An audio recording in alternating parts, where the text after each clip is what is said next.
కానీ సింగపూర్ విషయానికి వచ్చినట్లయితే సార్, సింగపూర్ పర్యటనలో ఉచితంగా అమరావతి మాస్టర్ ప్లాన్ ఇచ్చేందుకు సింగపూర్ ప్రభుత్వం ముందుకొచ్చింది. చాలా దేశాల్లో సింగపూర్ టౌన్‌షిప్ కట్టింది. అందుకే సీడ్ క్యాపిటల్ నిర్మాణం సింగపూర్ ఇంక చాలా అది అంత పెద్ద అంత సోద అవసరం లేదు దానికి. చంద్రబాబు నాయుడు అలా గారు కాదు మల్లం అనమాట.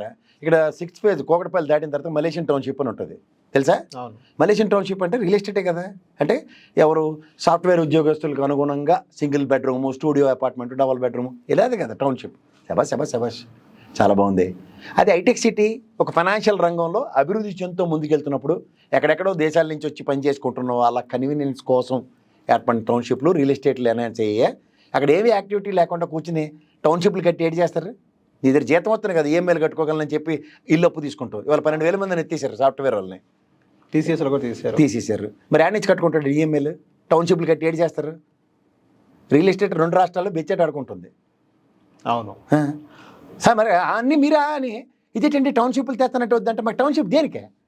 మరి కడుపుకి అన్నం తింటాను కదా, లేదా నేను చెట్టు కింద పడుకుంటా సార్ నాకు అన్నం పెట్టండి అంటాడు. కానీ సార్ నాకు ఒక ఏసీ రూమ్ ఉన్న ఇల్లు ఇవ్వండి, దాంట్లో నేను తిండి లేపని బతుకుతున్నాడు చెప్తాడే సార్. కానీ జగన్మోహన్ రెడ్డి గారు వచ్చిన తర్వాత సింగపూర్కి ఆంధ్ర రాష్ట్రానికి ఉన్న ఏదైతే గ్యాప్ ఉందో అది ఇంకా పెరిగి 95 కాడి నుంచి మీరు వాక్రానంకల్ ఆనకట్టారు, డ్యామ్ కట్టి బ్రిడ్జ్ కట్టారు కదా. ఆ బ్రిడ్జ్ అంపటి నడుచుకొచ్చిన ఒక కంపెనీ చెప్పండి. ఈవెన్ లోకేష్ గారు అరే నేను చెప్పింది అదేనండి. 5 సంవత్సరాల్లో సైకో పాలన, విధ్వంస పాలన చూశారు మీరు అందరూ అంటారు. అదే సార్, అవన్నీ చూసామని మీరే అంటున్నారు కాబట్టి మేము కూడా అదే అద్భుతాన్ని మీకు చెప్దాం. మీరు ఇండస్ట్రియలైజేషన్కి అసలు ప్రపంచం తిరగబెట్టేసడానికి మిమ్మల్ని మించిన లేరు. రాష్ట్రం ఏర్పడిన తర్వాత మీకే ముఖ్యమంత్రి ఇచ్చారు, ప్రజలు కూడా పట్టం కట్టారు. మేము కూడా గౌరవనీయులైన ముఖ్యమంత్రి గారు మా చంద్రబాబు గారు సూపర్ అద్భుతం అన్నారు. ఎంత తీసుకొచ్చారు సార్? ఈడ్స్ కొడితే 32,800 కోట్లు అప్పు పెట్టుబడులు తీసుకొచ్చి 19,50,000 ఇన్వెస్ట్మెంట్లకి అగ్రిమెంట్లు సైన్ చేసుకొచ్చి దావోస్ వెళ్ళి ఇచ్చేసి లాస్ట్కి సాధించింది ఏంటి సార్? 30,000 మందికి ఉద్యోగాలు ఇచ్చారు.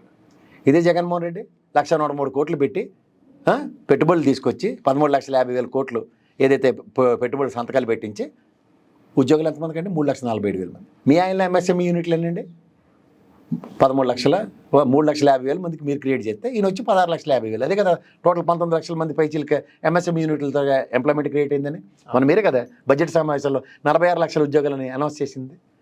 ఇది కాక దావోస్ వెళ్ళి 1,46,000 కోట్లు ఎంతో పెట్టుబడి తీసుకొచ్చి దాంట్లో గ్రౌండ్ అయింది 87,850. ఎనీ కంపెనీ ఈ టెన్యూర్లో కూడా ఓపెన్ అవడానికి ఛాన్సెస్ ఉన్నాయి, ప్రాబిలిటీస్ ఉన్నాయి. అవును, క్రెడిట్ తీసుకోరా అప్పుడు తీసుకోరా తీసుకుంటారు. ఎందుకు వచ్చింది? అది రాష్ట్రం అని వచ్చింది. అంతేకాని జగన్మోహన్ రెడ్డి గారు 5 ఏళ్ళే పరిపాలించారు కాబట్టి నెక్స్ట్ ఈయన రాడని తెలిసి చంద్రబాబు గారు వస్తే ఎల్ఐసి సింబల్లా కాపాడతారని భ్రమల్లో వచ్చారు వాళ్ళు. మరి దావోస్ పర్యటన మీరు ఎందుకు కొత్తిమీర కట్ట కూడా తీసుకురాలేదు? మరి రేవంత్ రెడ్డి గారు మాట్లాడి బ్రహ్మాండంగా బ్యానర్లు పెట్టారు.